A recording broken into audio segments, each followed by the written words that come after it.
Bahasa Indonesia Paket B Setara SMP, MTS, Modul Tema 7, Lestari Alamku.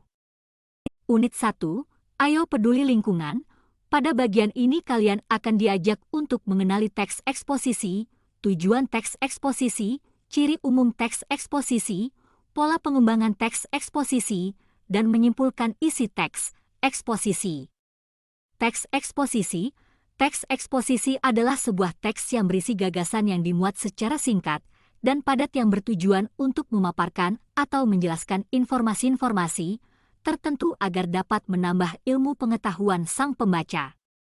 Dalam teks eksposisi disajikan gagasan penulis disertai fakta. Fakta yang disajikan memperkuat gagasan yang disampaikan.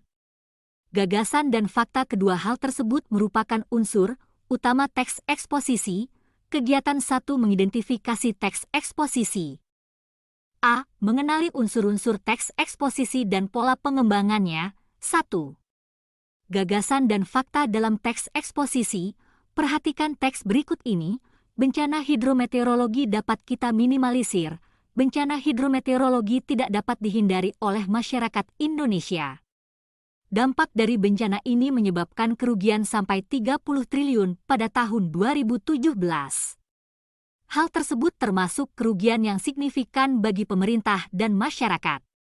Bencana yang diakibatkan oleh parameter-parameter meteorologi seperti banjir, kekeringan, badai, dan longsor ini tidak dapat dihentikan tetapi dampaknya dapat diminimalisir. Terdapat dua faktor yang menyebabkan bencana hidrometeorologi terjadi, yaitu faktor alam dan faktor dari perbuatan manusia. Beberapa bencana yang diakibatkan sifat alami alam seperti kekeringan dan badai tidak dapat dicegah, tetapi dapat diwaspadai setelah terlihat gejala-gejala yang muncul. Namun, untuk bencana yang dapat diakibatkan oleh ulah manusia seperti banjir dan longsor seharusnya dapat dihindari dengan tidak membuang sampah pada tempatnya dan tidak menebang pohon secara ilegal. Sumber Merdeka.com. Sebagai manusia yang bermoral kita harus menyadari bahwa kita hidup di alam, dan alamlah yang menghidupi kita. Jika kita menjaga alam ini tetap lestari, maka bencana yang tidak diinginkan tidak akan terjadi. Sumber Merdeka.com. Teks di atas adalah salah satu contoh teks eksposisi bertemakan alam. Apabila diamati dengan seksama, ketiga paragraf tersebut tersusun dari dua unsur utama, yaitu gagasan dan fakta. A. Gagasan berisi pernyataan dalam bentuk komentar, penilaian, saran, dorongan, atau bujukan. Gagasan disebut juga ide atau pendapat. Contoh, bencana hidrometeorologi tidak dapat dihindari oleh masyarakat Indonesia. B. Fakta merupakan peristiwa yang nyata atau sesuatu yang benar-benar terjadi. Fakta berfungsi untuk menguatkan gagasan sehingga membuat pembaca lebih yakin dengan teks yang disuguhkan. Contoh, dampak dari bencana ini menyebabkan kerugian sampai 30 triliun pada tahun 2017. Setelah kalian tahu tentang teks eksposisi, coba kalian sampaikan tentang ciri teks eksposisi. Sampaikan pada temanmu tentang pengetahuanmu, coba bandingkan dengan paparan berikut ini. Teks eksposisi adalah teks yang berisi pendapat yang disertai dengan fakta. Di dalamnya terdapat gagasan dan fakta. Fakta memperkuat gagasan yang disampaikan. Keduanya merupakan unsur teks eksposisi. Kalian menemui istilah atau kata-kata yang belum tahu artinya? Berikut disajikan arti istilah dan kata-kata sulit dalam bacaan hidrometeorologi di atas. Semoga bisa membantu kalian dalam memahami bacaan tersebut. Bencana, dampak, hidrometeorologi, meteorologi, ilegal, minimal, minimalisir, signifikan. Sesuatu yang menyebabkan kesusahan, kerugian atau penderitaan, pengaruh kuat yang mendatangkan akibat, baik negatif maupun positif, cabang meteorologi yang berhubungan dengan penggunaannya, dalam hidrologi, misalnya dengan masalah banjir, hidroelektrik, irigasi dan masalah sumber tenaga air, ilmu pengetahuan tentang ciri-ciri fisika dan kimia atmosfer, untuk meramalkan keadaan cuaca, tidak legal, menurut hukum tidak sah, sedikit-dikitnya atau sekurang-kurangnya, Meminimalisasi, penting, berarti, perbedaan yang kecil sekali. Latihan 1. Untuk mengetahui sejauh mana pengetahuanmu mengenai teks eksposisi, ayo kalian kerjakan soal berikut ini, jawablah pertanyaan-pertanyaan berikut. 1. Apa yang dimaksud dengan teks eksposisi? 2. Bagaimana ciri-ciri teks eksposisi? 3. Apakah fungsi fakta dalam teks eksposisi? 4. Apa saja unsur utama dalam teks eksposisi? Jelaskan. 5. Apakah debat digolongkan ke dalam teks eksposisi? Jelaskan. 2. Pola-pola pengembangan teks eksposisi. Teks eksposisi memiliki beberapa pola dalam penulisan.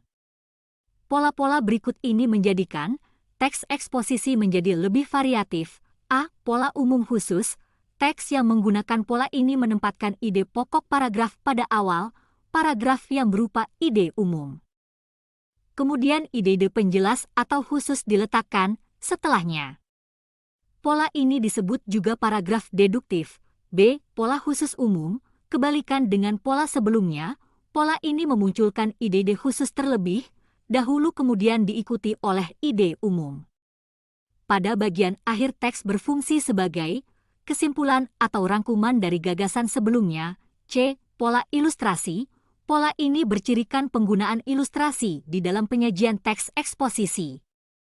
Penggunaan ilustrasi yang konkret akan mendukung sebuah pendapat sebagai suatu bukti.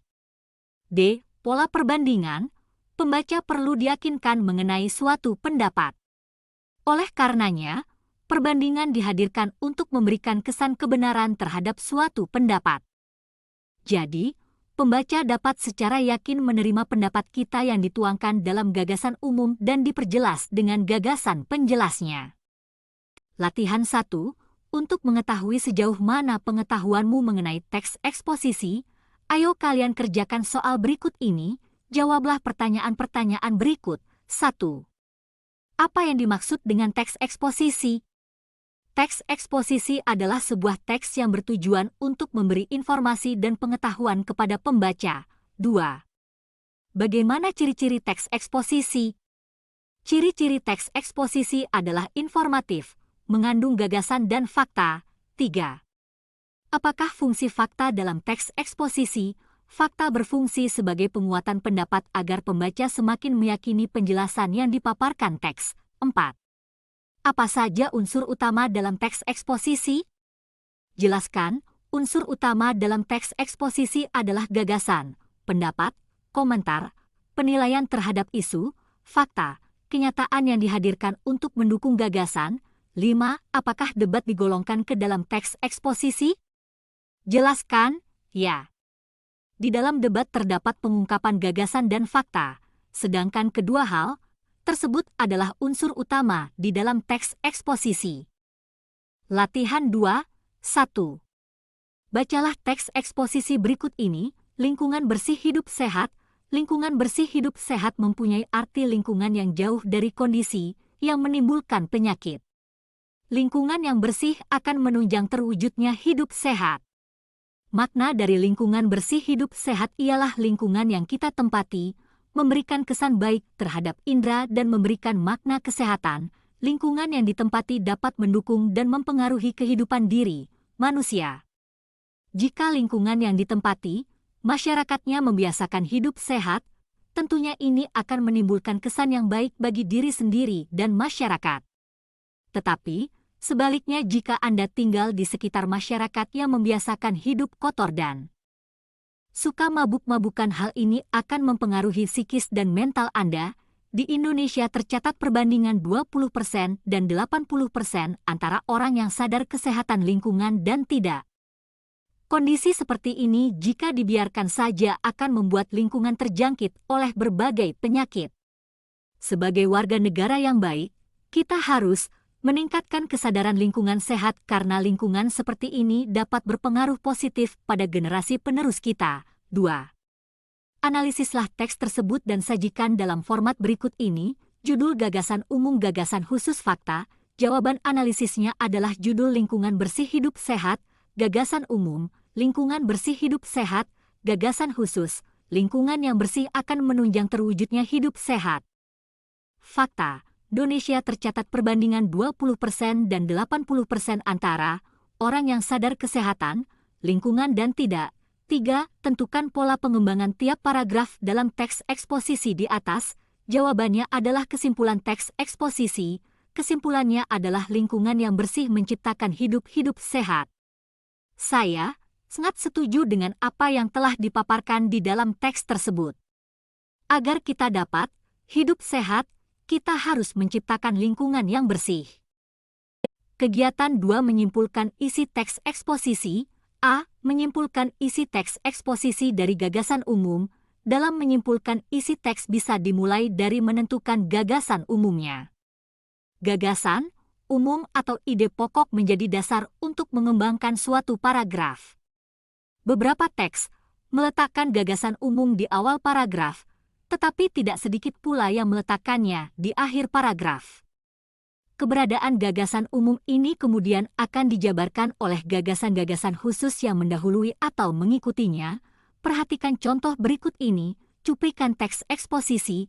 Bencana hidrometeorologi tidak dapat dihindari oleh masyarakat Indonesia. Dampak dari bencana ini menyebabkan kerugian sampai 30 triliun pada tahun 2017.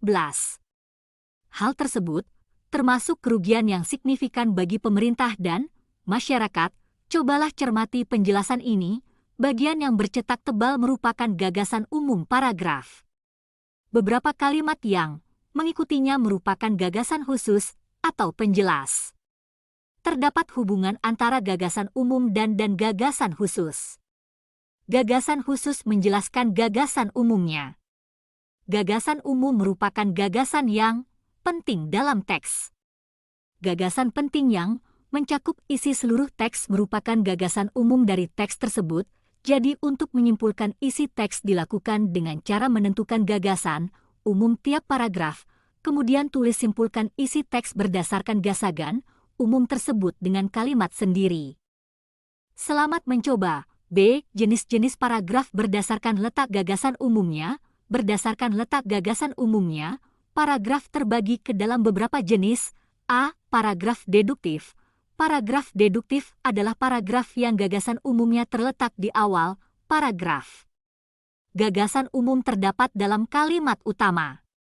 Kalimat berikutnya adalah kalimat yang berisi gagasan penjelas. Kalimat yang berisi gagasan penjelas disebut kalimat penjelas. Contoh. Penyebab kerusakan lingkungan hidup secara umum bisa dikategorikan dalam 2 faktor, yaitu akibat peristiwa alam dan akibat ulah manusia. Letusan, gunung berapi, banjir, abrasi, tanah longsor, angin puting beliung, gempa bumi, dan tsunami merupakan beberapa contoh bencana alam. Cari contoh paragraf. Cuplikan paragraf di atas menunjukkan gagasan umum yang mendasari munculnya gagasan penjelas. Gagasan umum berada di kalimat pertama. Kalimat utama yang berada pada awal paragraf membuktikan bahwa paragraf tersebut termasuk paragraf deduktif. B. Paragraf induktif. Paragraf induktif adalah paragraf yang gagasan utamanya terletak di akhir paragraf. Gagasan utama dapat ditemukan pada kalimat penutup paragraf. Kalimat sebelumnya merupakan kalimat penjelas yang berisi gagasan penjelas yang kemudian disimpulkan pada kalimat akhir sebagai gagasan umumnya. Contoh, pada cuplikan di atas, kalimat yang bercetak tebal adalah gagasan utama yang mencakup gagasan umum. Meskipun letaknya yang berada di bagian penutup, kalimat tersebut mencakup inti keseluruhan gagasan penjelas yang berada sebelumnya. C. Paragraf campuran. Paragraf ini merupakan paragraf yang gagasan umumnya terletak di awal dan di akhir paragraf. Kalimat utama di akhir paragraf merupakan penegasan ulang kalimat utama yang berada pada awal paragraf. Contoh, Pulau Kalimantan menjadi penyumbang polutan dunia. The United Nations Industrial Development Organization, UNIDO, memperkirakan sedikitnya 1.000 ton merkuri dilepaskan setiap tahunnya oleh Pulau Kalimantan. Salah satu pulau terbesar di Indonesia ini ditasbihkan sebagai salah satu dari top 10 toxic traits in 2013 lantaran tingginya kadar merkuri dan kadmium akibat proses penambangan yang marak di sana. Oleh karena rekor yang didapatkan, Pulau Kalimantan menjadi salah satu tempat dengan tingkat polutan tertinggi di dunia. Cuplikan paragraf di atas memaparkan bahwa Pulau Kalimantan menjadi penyumbang polutan dunia. Hal tersebut telah dituliskan pada awal paragraf, tetapi kemudian ditegaskan lagi bahwa Kalimantan penyumbang polutan tertinggi di bagian akhir paragraf. 3. Tulislah kesimpulan paragraf berdasarkan pokok-pokok paragraf yang terdapat dalam teks. Lakukan kegiatan berikut untuk latihan. 1. Bacalah teks eksposisi berikut bersama kelompokmu. Bisnis tanaman hias. Untung jutaan rupiah per bulan menjalankan bisnis tanaman hias merupakan bisnis yang masih memiliki prospek baik ke depannya. Pasalnya, pecinta tanaman hias justru semakin bertambah. Beberapa orang yang menggeluti bisnis tanaman hias mengatakan bahkan menjalankan bisnis ini tak akan pernah sepi. Bagaimana tidak, dengan bisnis tanaman hias Anda bisa mendapatkan untung jutaan rupiah per bulannya. Meskipun bisnis ini cukup menjanjikan, untuk memulainya Anda memerlukan modal yang tak sedikit. Saat ini bisnis tanaman hias banyak diminati karena jangkauan pasarnya semakin luas mulai dari masyarakat ekonomi menengah sampai dengan masyarakat kelas atas. Segala jenis usaha apapun jika ditekuni pasti akan menghasilkan. 2. Analisislah gagasan utama pada setiap paragraf dan tentukan jenis paragrafnya berdasarkan letak kalimat utamanya dengan mengisi format berikut. Nama. 1. Membaca teks. 2. Analisis gagasan utama dan jenis paragrafnya. Judul. Bisnis tanaman hias. Untung jutaan rupiah per bulan. Sumber. www.pertanianku.com. Paragraf ke-1 jenis. Deduktif gagasan umum. Prospek bisnis tanaman hias. Paragraf ke-2 jenis, induktif gagasan umum, segala jenis usaha apa jika ditekuni pasti akan menghasilkan. 3. Tulislah kesimpulan paragraf berdasarkan pokok-pokok paragraf yang terdapat dalam teks. Penugasan unit 1. 1. Carilah contoh teks eksposisi dalam surat kabar atau majalah. Ingatkan dengan ciri, teks eksposisi. 2. Jika sudah kau temukan, gunting dan tempelkan di bukumu. 3. Baca dengan cermat dan tentukan gagasan umum setiap paragraf. 4. Kemudian simpulkan isi teks eksposisi yang telah kalian baca berdasarkan gagasan umum setiap paragraf. 5. Jika mengalami kesulitan, kalian bisa bertanya pada tutor kalian. Selamat mengerjakan.